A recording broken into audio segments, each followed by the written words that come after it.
그만 흔들어 제끼세요. 일주일 동안 위아래 10%씩 정신 나간 변동성. 그런데 이 와중에도 3만 불 수익 중인 사람이 있다?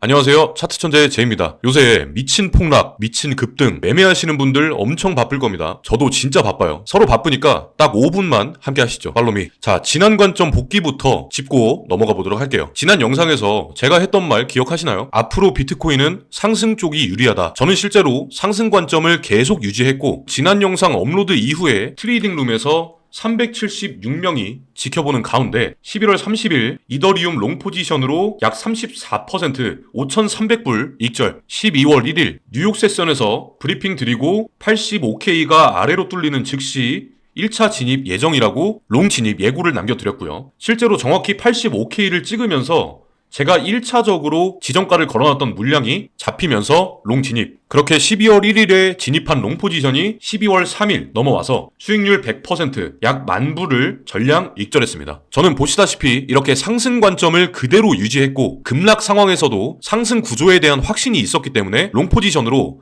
11월 30일부터 12월 3일 어제까지 누적 수익 130%를 기록했습니다. 자, 그래서 오늘은 제 지난 관점에서 틀린 부분은 어떤 게 있었고, 제 관점이 실제 시장에서 어떻게 맞아떨어졌는지, 그리고 그 과정에서 일본 금리 상승, 테더 지급 불능 우려, 중국의 코인 활동 단속, 이 세 가지 악재가 한꺼번에 터지면서 코인판이 어떻게 박살이 났는지, 그 뒤에 뱅가드 코인 ETF가 어떤 식으로 시장을 되살렸는지까지, 끝에는 기술적 분석으로 앞으로의 가격 흐름 예측까지 빠르게 풀어드리도록 하겠습니다. 자, 먼저 지난 관점에 대한 복기를 해볼 텐데, 여러분, 제가 지난 영상에서 뭐라고 말씀드렸죠? 저는 이렇게 말씀드렸습니다. 앞으로 나는 하락보다 상승 쪽이 유리하다고 본다. 제가 말씀드린 근거는 총 3가지였죠. 금리나 기대감, 금리나 확률이 80%를 돌파하면서 시장에 활력을 불어넣을 거라고 얘기했었습니다. 그리고 온체인 포지션 구조, 레버리지가 겁먹어 있을 때 위로 살짝만 흔들어주면 숏커버, 뒤늦게 추격 롱 가능성이 크다. 그리고 기술적 구조, 플립 구간의 돌파 이후에 깊은 조정보다는 돌파 구간 위에서 버티거나 옆으로 기는 구조를 만들 수 있다. 즉, 상승 추세 연장 쪽에 무게를 뒀었죠. 그리고 제가 강조했던 포인트가 2가지 있었습니다. 나는 상승 시나리오를 유지하겠다. 그리고 잠깐의 단기 조정, 플립 구간에서 지지, 그리고 상승 구조가 유지될 거다. 저는 이 점쟁이처럼 100% 오른다 이렇게 말씀드린 게 아니라 지금은 상승 시나리오가 더 유리하다, 이런 관점을 설명드렸었습니다. 여기까지는 기억나시죠? 자, 이제 중요한 거는 현실이죠. 실제로 일주일 동안 무슨 일이 있었냐, 실제 시장은 어떻게 움직였냐. 제가 지난 영상 올려드린 직후에 며칠간은 비트가 급락 없이 살짝 눌렀다가 다시 위로 시도하는 전형적인 상승 쪽이 유리한 움직임을 계속 보여줬었습니다. 이 구간만 보면 제 시나리오가 100% 맞아떨어지는 듯 했죠. 그런데 이 중간부터 연타로 악재가 3번 터지게 됩니다. 일본의 금리 인상, 테더 지급 불능 우려, 그리고 피날레로 중국의 코인 활동 단속까지. 자, 여러분들이 아셔야 될 건 이게 단순한 이슈의 수준이 아니라 시장의 유동성, 신뢰,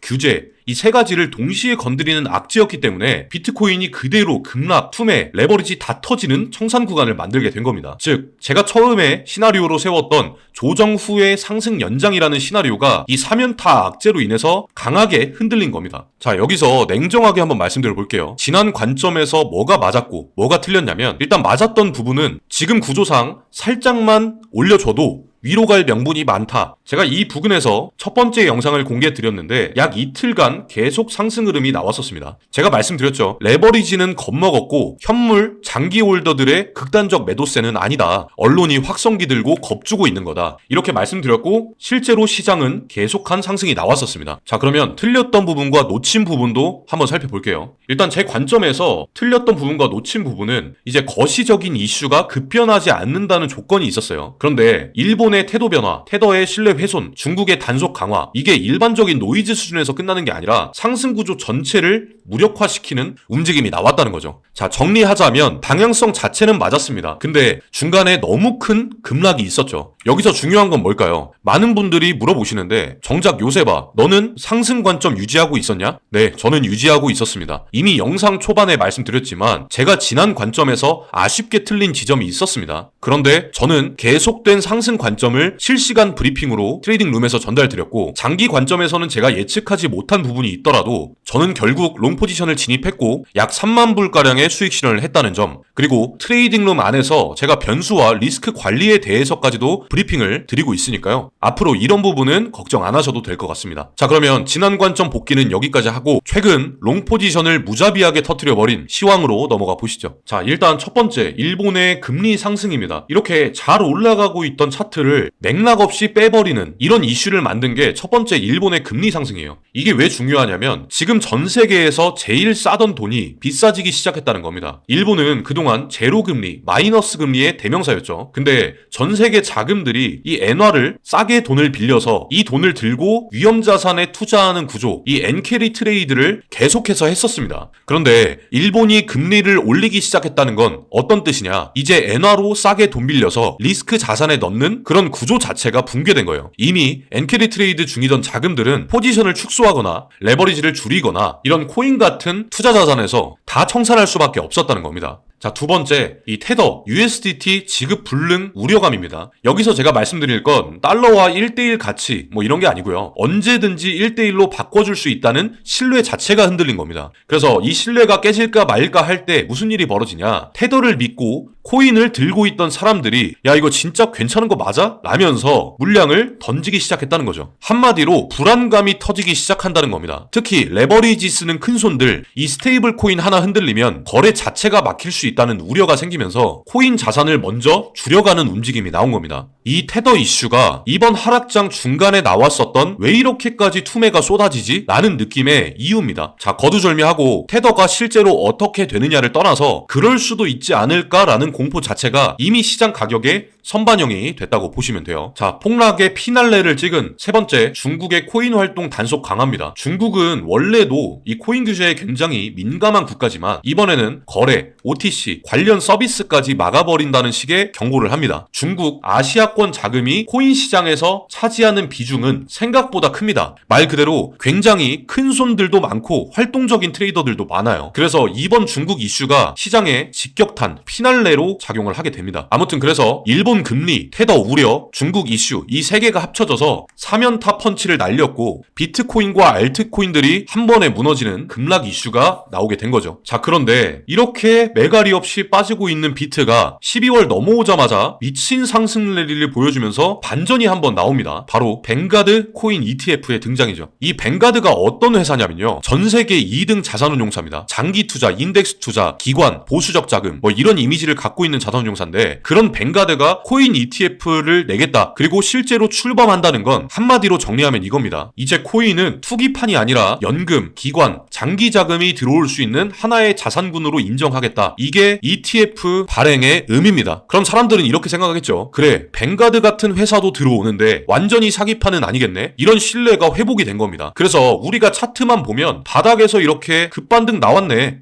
이 정도로 끝날 수 있는데 그 뒤에는 이런 흐름들이 있다는 거예요. 일본, 테더, 중국이 붕괴시켜 놓은 코인 가격을 미국의 뱅가드 ETF 발행 이슈가 살려낸 겁니다. 뱅가드는 이쯤에서 이 포지션 우리가 다 쓸어 갑니다, 개꿀, 이런 반응이었겠죠. 결국 지난 일주일간의 시장은 공포 속에서 누가 샀느냐의 싸움이었습니다. 자, 그러면 지금까지 일주일의 시장 흐름 이해되셨으면 앞으로의 흐름 예측하기 위해서 기술적 분석으로 넘어갈게요. 자, 이제 차트로 넘어왔습니다. 실제 차트에서 어떤 그림이 나왔고 지금 우리가 뭘 봐야 되는지 빠르게 짚어드릴게요. 먼저 큰 그림부터 살펴봐야 되는데 주봉으로 차트를 해석해 보겠습니다. 정말 작은 그림 5분봉, 15분봉으로 볼 때는 이번 급락이 감정적으로는 다 무너졌다, 이런 느낌이었겠지만 멀리 떨어져서 보면 여전히 고점과 저점이 높아지는 구간 안에 있다는 걸 볼 수 있죠. 상승 횡보 채널 내의 움직임인 겁니다. 즉 아직은 완전한 추세 전환은 일어나지 않았지만 큰 그림으로 보자면 이 상승 추세 속 흔들기의 움직임이라는 거죠. 이게 무조건 상승장이 유지된다는 보장은 아니지만 적어도 이번 하락이 장기 추세를 완전히 꺾어버렸냐? 라고 물으면 아직은 아니라는 겁니다. 자, 이제 한 단계 내려와서 4시간봉 타임프레임에서 확인해 볼게요. 여기서 우리가 확인할 수 있는 전형적인 패턴은 이겁니다. 상단 박스에서 여러 번 저항, 위에서 숏포지션들이 쌓이고 여기서 한 번 더 가겠지 하면서 물려있는 구간에 일본, 테더, 중국 이 3연타 뉴스가 터지면서 아래로 강하게 이탈한 이후에 뱅가드 ETF로 개같이 부활. 자, 근데 여기서 중요하게 봐야 되는 건요, 단순히 반등이 나왔다가 아니라 이 반등이 이전에 깨졌던 레벨을 다시 회복했냐는 겁니다. 지금 보시면 아시겠지만 회복이 뭐예요? 이전에 있던 전고점도 뚫어버린 상황입니다. 그래서 지금은 뭘 봐야 되냐면 예전 저항이었던 자리를 한번 깨고 나서 다시 그 위로 올라와서 지지 움직임으로 재확인한다면 다시 한번 계단식 상승 랠리 기대하셔도 됩니다. 그리고 지금 구간에서 우리가 봐야 될 실질적으로 제 관점에서 가장 중요한 포인트는 이겁니다. 자, 이렇게 10월 초부터 그려지는 가장 큰 상하단 채널이 있는데 심지어 최저점 폭락 때도 이 하락 채널의 하단 지지선을 존중하면서 반등이 나왔었습니다. 지금은 채널 상단선에 근접해 있는 모양새인데 지금 이 저항 매물대와 상단선을 동시에 돌파할 경우에 일주일 내로 현재 가장 큰 매물대인 104K 리테스트할 가능성 굉장히 높습니다. 자, 그러면 여기까지 지난 일주일간의 시장 상황과 앞으로의 기술적 흐름까지 짚어드렸는데 제 첫 번째 영상의 조회수가 100회 정도 나왔습니다. 실적이 저조한 건 사실이지만 저는 이 100명만 보시더라도 계속 관점 복귀해드리고 시장 상황 실시간으로 체크해드릴 겁니다. 자, 오늘 관점 기억에 잘 남았다, 앞으로 요셉이 이놈 관점이 맞나 틀리나 보고 싶다 하시는 분들은 구독과 좋아요 부탁드리고 알림 설정까지 해놓으시면 그날